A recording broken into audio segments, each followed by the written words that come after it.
Cuidé de su hija mientras ella trabajaba de noche, pero se acostaba con su ex en nuestra propia casa. Nunca imaginé que la rutina podía esconder tanto. A veces uno piensa que las traiciones llegan como relámpagos, de golpe, sin aviso. Pero no. La mía se gestó en silencio, entre turnos de noche y excusas disfrazadas de generosidad. Llevaba 5 años con Mariana. Compartíamos un apartamento modesto en un barrio tranquilo de las afueras. Tenía 2 habitaciones, una cocina angosta y paredes delgadas que conocían nuestras risas, nuestros silencios, nuestras discusiones. No era un palacio, pero lo construimos juntos. Y por eso, dolió más. Ella es enfermera en una clínica privada. Yo soy programador freelance, trabajo desde casa, lo que me permite notar hasta los cambios más mínimos. Y créeme, los noté. Todo empezó con un detalle inocente, su nuevo turno de los miércoles por la noche. Dijo que lo hacía por ayudar a una compañera con problemas familiares. Me pareció bien. Mariana siempre fue empática, siempre se volcaba por los demás. Pero el favor se volvió hábito. Los miércoles se volvieron intocables. Salía a las 6:45, con ese bolso negro que solo usaba para el hospital, y decía que el turno comenzaba a las 7:30. Siempre el mismo horario. Siempre la misma despedida rápida. Nunca un beso. Nunca una mirada larga. Me sorprendía la precisión con la que armaba todo. Vestida con discreción, ni muy arreglada ni demasiado informal. Como si supiera exactamente cuánto brillo era sospechoso y cuánta dejadez podía generar preguntas. Durante semanas no dudé. ¿Por qué habría de hacerlo? Compartíamos gastos, hacíamos planes a futuro, hablábamos de hijos, de viajes. Yo creía estar construyendo algo firme. Hasta que empecé a sentirlo. La distancia no llegó como una ruptura, sino como una erosión. Dejó de reírse con mis chistes, empezó a dormirse antes, evitaba mis abrazos sin evitarme a mí. Era raro, una especie de vacío en su forma de estar. Como si estuviera, pero sin alma. Como si su cuerpo regresara a casa, pero su cabeza se quedara en otro sitio. Una noche de miércoles me quedé trabajando hasta tarde. Estaba metido en un proyecto complicado, y sin querer, se me pasó la hora. Eran cerca de las 2:30 de la madrugada cuando escuché el sonido del ascensor. Apagué la música, me quité los audífonos. Escuché la cerradura. Mariana entró, no vino al cuarto. Fue directo al baño. Se duchó. Nunca lo hacía a esa hora cuando volvía del hospital. Después se quedó un rato en la sala, en silencio. Apagué la luz de la habitación y fingí dormir. La oí entrar, caminar sin hacer ruido, meterse a la cama. No me tocó, no dijo una palabra. Me quedé quieto, sintiendo como algo se me partía por dentro. La semana siguiente fue igual. Salió a la misma hora, regresó tarde, volvió a ducharse. Pero esta vez, olía distinto. Un perfume suave, ajeno. No era el suyo. Lo supe de inmediato. Ella no usa perfume para trabajar, en su clínica está prohibido por los pacientes con alergias. Ese olor me abrió los ojos. No era rutina, era otro mundo. Me volví más observador. Empecé a hacer preguntas disimuladas, cómo estaba su compañera, si ya había solucionado el tema de su hijo. Ella me respondía con frases cortas, se le notaba el fastidio por tener que explicarse. Cambiaba de tema. Sonreía sin ganas. Lo peor es que me estaba acostumbrando. A su frialdad. A sus evasivas. A dormir con el alma en alerta. Pero no podía seguir así. Una noche, cuando se metió a bañar, revisé su celular. No me enorgullezco de eso, pero lo hice. Y ahí estaba. Un contacto guardado como Laura Enfermería, con quien hablaba casi a diario. Mensajes a medianoche. Llamadas largas, especialmente los miércoles. Nunca me había hablado de ninguna Laura. Nunca. Cuando le pregunté por ella, fingió naturalidad.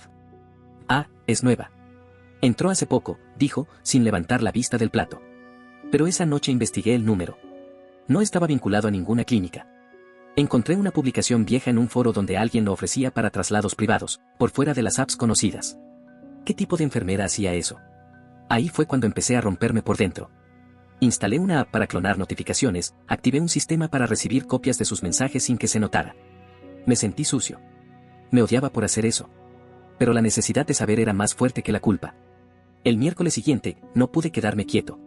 La vi arreglarse, agarrar su bolso negro, y decir con esa voz vacía, no me esperes despierto, turno largo. Asentí.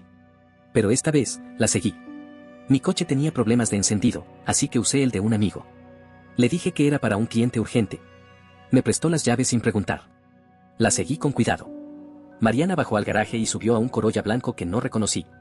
Saludó al conductor con familiaridad. No fue la primera vez. Lo supe por la confianza del gesto. Tomaron dirección contraria al hospital.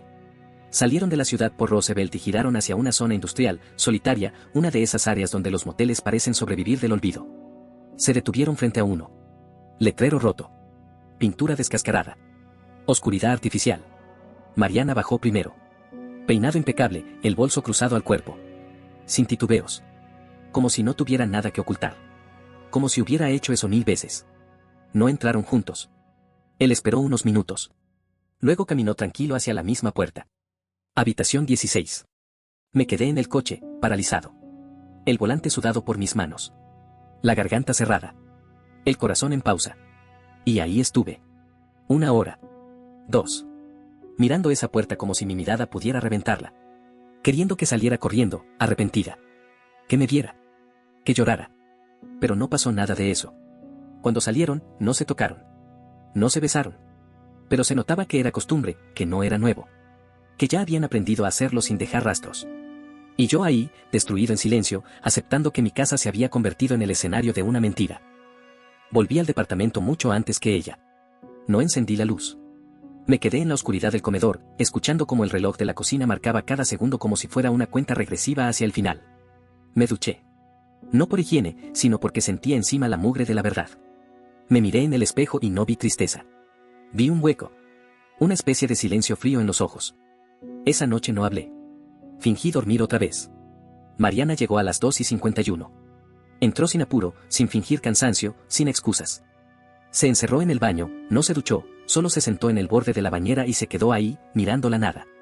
Por un momento creí ver un asomo de culpa. Pero no me moví. No la confronté. No esa noche. Al día siguiente, todo siguió igual. Ella actuando como si nada. Yo, sonriendo en piloto automático. Pero ya había cruzado un límite, el de la duda. Ya no era sospecha, era certeza. Y ahora que sabía, necesitaba pruebas. No por venganza, no por despecho. Por paz. Conseguí un grabador de audio. Uno pequeño, discreto. Me lo prestó un colega, creyendo que era para documentar reuniones con clientes. Lo probé durante días, aprendiendo sus límites. Desde qué distancia captaba las voces, qué tipo de sonidos registraba mejor. Lo escondí en varios lugares del departamento. El sofá, la repisa del baño, debajo de la cama. El miércoles siguiente, el plan estaba claro. Lo metí en su bolso negro mientras ella se bañaba. Camuflado entre sus cosas. Activado. Con batería nueva y suficiente memoria para grabar horas. Todo listo. Ese día me esforcé por actuar natural. Cociné. Puse música. Hablé de cualquier cosa. Ella estaba más callada de lo normal. Se maquilló poco, pero con precisión. Se cambió de ropa 2 veces. Algo la tenía incómoda. Tal vez intuía que algo no encajaba. Tal vez solo era su conciencia. Hoy puede que llegue más tarde de lo habitual, dijo antes de salir. No te preocupes, tengo trabajo para rato, respondí. No me miró. No preguntó nada. Cerró la puerta como si estuviera dejando atrás una oficina, no una casa. Esperé. No por ansiedad, sino por control. A las 2:38 de la madrugada, escuché la cerradura. Mariana volvió a entrar, misma rutina. Baño, silencio, pasitos suaves. Me quedé en el escritorio fingiendo estar ocupado. Esa fue nuestra última noche bajo el mismo techo como si todo estuviera bien. A la mañana siguiente salí temprano, le dejé un mensaje diciendo que tenía reuniones. Mentira. Fui directo al estudio de mi colega, conecté el grabador y volqué el audio a mi portátil. El archivo era largo. Lleno de vacíos. Ruidos. Respiraciones. Y luego, su voz. Pensé que hoy no vendrías, dijo ella, riendo. No te libras de mí tan fácil, respondió él. Segundos después, su voz soltó una frase que me perforó. Hoy no tengo mucho tiempo, así que, lo de siempre, ¿vale? Me quedé helado. Lo de siempre. La naturalidad con la que lo dijo fue peor que cualquier gemido o cualquier palabra sucia. Porque confirmaba que no era un error, no era un desliz. Era hábito. Era estructura. Seguían charlando. El recepcionista del motel lo saludó como a clientes frecuentes. Ella le agradeció. Se reían. Después, el silencio. Después, el sonido de la cama, pasos, un zumbido en la grabación que me pareció más cruel que cualquier cosa explícita. No escuché más. Apagué el archivo, me alejé del escritorio y vomité. Tenía todo lo que necesitaba. Pruebas claras, con fecha, hora, voces, lugares. Y sin embargo, no me sentía mejor. No había alivio. Solo un cansancio de alma. Pasaron días. Fui actor de una obra que ya no quería protagonizar. Fingí normalidad. Hice la compra, preparé el desayuno, saludé como si no supiera. Pero cada gesto de ella era como un clavo más en el cajón donde estaba enterrando nuestra historia. Hablé con mi mejor amigo. Le conté todo. Es de esos tipos que no dramatiza. Me escuchó en silencio. Al final, solo dijo: necesitas una grabación más. Que lo diga en casa. Que lo verbalice. Que no pueda negarlo. Tenía razón. Así que empecé a planear el final. Encontré un celular viejo, lo reinicié desde cero, instalé una app que graba automáticamente cuando detecta voz y lo escondí entre los cojines del sofá. Mariana solía sentarse ahí, justo frente a la ventana. Era el lugar perfecto. No lo hice con prisa. Me tomé el tiempo. No confronté, no provoqué, no la presioné. Solo esperé. El lunes y martes pasaron sin incidentes. El miércoles fue diferente. Esa mañana, mientras desayunábamos, le llegó un mensaje y se le tensó la cara. No era de trabajo. Lo supe por cómo lo leyó. Con miedo. Como si el teléfono fuera una bomba. Le pregunté si todo estaba bien. Sí, solo una tontería, respondió, sin mirarme. A las 6:20 empezó a arreglarse. Se maquilló más de lo habitual, cambió de blusa 3 veces. Le ofrecí llevarla. Me miró como si hubiera dicho algo absurdo. No hace falta, de verdad. Se fue. Otra vez sin beso, sin despedida. Cerró la puerta sin mirar atrás. Esperé. 2 horas después, volví a la app. Empecé a escuchar. Silencio. Luego, la puerta. Luego, una voz. Era él. Hablaron bajo. Reían. Ella se quejaba de que no podían tardar tanto. Mencionó que yo estaba más tiempo en casa. Él le dijo que extrañaba su boca. Ella respondió entre risas. Luego, se sentaron. El sonido de la tela al moverse. Y entonces lo dijo. Lo que me destruyó. Te juro que no siento culpa. Es como si él ni existiera cuando estoy contigo. Pausa. Dolor. Respiración contenida. Apagué el audio. No necesitaba más. Guardé el archivo. Lo moví al portátil. Lo respaldé. Me senté en el sofá, donde ella se había reído horas antes. Y pensé en cómo alguien puede decirte que te ama y a la vez borrarte de esa forma tan brutal. Esa noche no dormí. Esperé al viernes. Y ese día, la enfrenté. El viernes no era distinto a cualquier otro día. El cielo gris, el tráfico de siempre, el ruido lejano de la ciudad queriendo seguir su curso. Pero yo estaba detenido. Por dentro, todo se sentía detenido. Me senté en la cocina desde temprano. Abrí el portátil. Dejé listo el archivo. No por teatralidad, sino porque necesitaba que todo fuera claro, limpio, sin posibilidad de negación. No iba a alzar la voz. No iba a llorar. Solo necesitaba que escuchara lo que era, en su propia voz, el fin. Ella llegó pasadas las 6. Traía bolsas del mercado. Hablaba por teléfono, riendo, diciendo que luego contaba más. Me miró al pasar, supo que algo estaba mal. Cortó. Se sentó sin decir palabra. Tenemos que hablar, dije sin rodeos. Se quedó quieta. Me observó por unos segundos. ¿Qué pasa?, preguntó, con una voz tan falsa como su sonrisa de los miércoles. ¿Tenés algo que decirme sobre tus turnos de noche? La vi cambiar. Primero sorpresa, después negación, luego esa rabia fingida que se activa cuando uno quiere salirse por la tangente. ¿Me estás revisando el teléfono? ¿Estás espiándome? No le respondí. Solo le di play. Su risa llenó la cocina. Su voz. Su frase exacta, no siento culpa. Es como si él ni existiera. Ella se quedó helada. No dijo nada. No hizo drama. Ni siquiera intentó llorar. Solo me miró como si ya lo supiera. Como si esperara ese momento desde hacía días. Yo apagué el audio. Cerré la tapa del portátil. Tú eras mi casa, le dije, sin levantar la voz. Ahora ni siquiera sos un recuerdo limpio. Ella se levantó. Se fue al cuarto sin discutir. Yo dormí en el sofá, con la espalda doliéndome más por dentro que por fuera. Pensé que al día siguiente intentaría explicarse, darme una versión editada, una excusa. Pero no. Nada. El silencio se volvió norma. Una ausencia sonora que no pesaba por falta de palabras, sino por todo lo que ya no hacía falta decir. Yo desayunaba solo, salía solo, llegaba tarde. Ella seguía en su rutina, pero más callada, más vacía. No intentó arreglar nada. Supongo que en su cabeza ya estaba todo roto desde antes. Supongo que cuando traes a otro a tu casa, al lugar donde alguien confía en vos, ya no estás esperando perdón. Estás buscando salida. Una semana después, un sábado, me levanté temprano. Empaqué.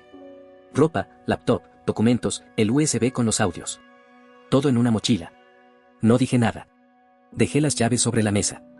Antes de abrir la puerta, me detuve. Escuché su respiración en el cuarto. Por un momento creí que iba a llamarme. Que iba a salir corriendo, a decirme algo, cualquier cosa. Pero no.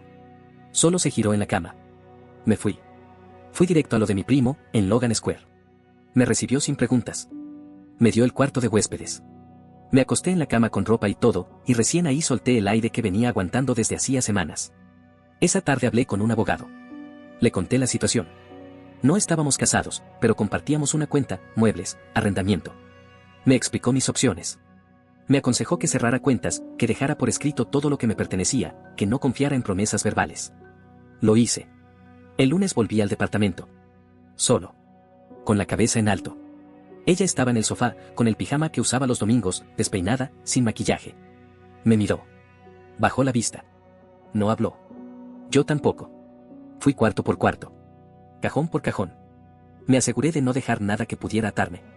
Cuando estaba por irme, escuché su voz. ¿De verdad no vas a hablar más conmigo? Me di la vuelta. No tengo que hablar con alguien que me borró como si no valiera nada. Ella se fue al cuarto. Yo cerré la puerta. No miré atrás. Pasaron los días. Me aferré al trabajo, a correr por las mañanas, a comer bien. No porque estuviera bien, sino porque necesitaba que algo, aunque fuera mi cuerpo, siguiera funcionando. Una noche recibí un mensaje de un número desconocido. «Hey. Nunca fue contra vos. No te metas más».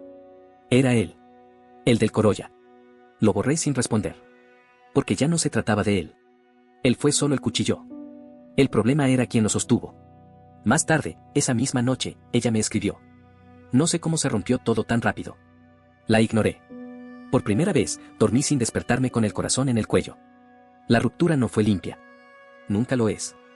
Fue como arrancarse un anzuelo. Te deja una herida que sangra en silencio. Las semanas que siguieron fueron raras. Por fuera, parecía normal. Entregaba proyectos, respondía mails, salía a comprar café. Por dentro, era otra cosa. Cualquier detalle podía hacerme colapsar, una canción, un olor, una frase. No era tristeza. Era memoria. Y eso es peor. Un día recibí una llamada de su madre. Una mujer que siempre me trató como a un hijo. Me pidió perdón.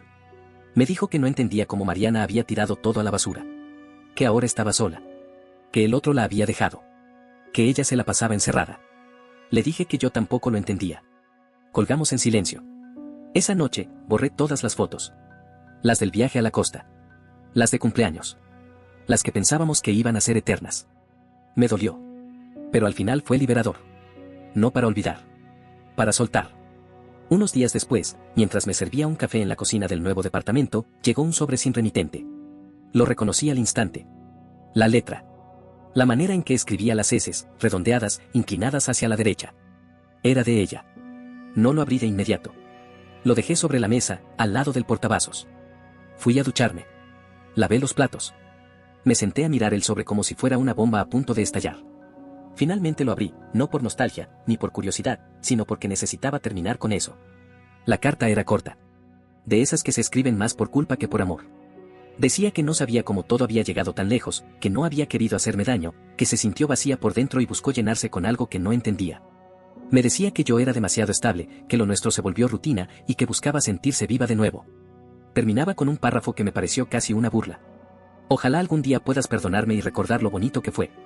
La volví a meter en el sobre, sin rabia, sin drama. La tiré en la basura como se tira un recibo que ya no sirve. No por despecho. Por dignidad. Y fue ahí, justo ahí, donde sentí algo raro. Nada. No sentí nada. Y a veces, nada es lo más parecido a estar en paz. La historia pudo haber terminado ahí. Pero la vida no es lineal. Un sábado por la noche salí a caminar, sin rumbo, sin auriculares, con la mente libre. Pasé por Lincoln Park y lo vi. El Corolla blanco. Estacionado. Motor apagado. Él, dentro, mirando hacia un edificio. El edificio donde ella vivía. No me acerqué. No dije nada. Solo lo observé. Y entendí. No era amor. Era posesión. Ego. Eso de querer seguir siendo el elegido incluso después de destruir a alguien. Ese tipo no era una víctima ni un error, era el reflejo exacto de lo que Mariana decidió traer a nuestra vida. Y ahí supe que la verdadera traición no fue la infidelidad, fue elegir a alguien así por encima de todo lo que habíamos construido. Regresé a casa sin rencor, pero con una certeza, no iba a cargar más con culpas ajenas. Lo que hicieron fue su decisión. No un reflejo de mis errores, ni de mi valor como persona. Y en el momento en que entendí eso, me sentí libre de verdad. Firmé el nuevo contrato de arrendamiento 2 semanas después. Un estudio sencillo, con luz natural, paredes blancas, sin rastros de ella. Ni fotos, ni olores, ni rutinas compartidas. Dormí esa primera noche en el suelo, con una manta vieja. Y aún así, fue el mejor descanso que tuve en meses. Reconstruirme no fue glorioso, ni rápido. Fue incómodo, lento, lleno de momentos extraños. Cambié de supermercado, de rutas, dejé de seguir a ciertas personas en redes. Me alejé de los lugares que tenían recuerdos incrustados. Porque empezar de cero no es inspirador. Es una pelea diaria contra los fantasmas. Una tarde, recibí una llamada inesperada. Era su ex amiga. Llorando. Se volvió loca, dijo, entre sollozos. Él la fue a buscar borracho a la clínica. Le hizo un escándalo. Le gritó que lo usó, que le debía plata. Tuvieron que llamar a seguridad. Me lo contó como si yo pudiera hacer algo. Como si de repente tuviera que salir a proteger a quien me había destruido. Solo respondí una cosa. No soy la ambulancia de nadie. Corté. Después de eso, llegó la paz. La verdadera. Esa que se instala cuando ya no sentís rabia, ni pena, ni apego. Empecé a reír de nuevo. A disfrutar una canción sin que me doliera. A mirar películas sin ver su sombra en la pantalla. Una mañana, caminando por mi barrio, me crucé con un viejo amigo. Nos pusimos al día. Terminamos tomando algo ese mismo viernes. No porque buscara compañía, sino porque quería recordarme que todavía sabía hablar sin defensas. Esa noche, no pensé en Mariana. No pensé en moteles, ni en audios escondidos, ni en traiciones. Pensé en el presente. En el sabor del café. En la voz de alguien que no me debía nada. Y ahí entendí que no hacía falta arreglarme para empezar de nuevo. Solo necesitaba dejar de cargar con lo que ella había roto. Una semana después, mientras caminábamos sin rumbo, me animé a contarle un pedazo de lo que había pasado. No con detalle. Solo lo esencial. No buscó consolarme. No me ofreció frases vacías. Solo dijo. No hace falta entender por qué alguien te traiciona. Hace falta entender por qué vos dejaste que esa traición te definiera tanto tiempo. Esa frase me acompañó hasta la noche. Me senté en el suelo de mi nuevo departamento. Sin música. Sin celular. Solo yo, respirando por fin sin peso en el pecho. No supe en qué momento exacto me liberé. Solo sé que dejé de revisar el pasado buscando respuestas. Dejé de soñar con lo que pudo ser. Dejé de esperarla. Ya no me interesa saber si está bien o mal, si volvió con él o si se arrepiente. No quiero verla, no quiero escucharla, no quiero entenderla. Porque al final entendí algo que me costó meses aceptar: cuando alguien te traiciona, te quita algo, sí. Pero lo que haces con lo que queda, eso es tuyo. Y con eso, podés construir algo nuevo.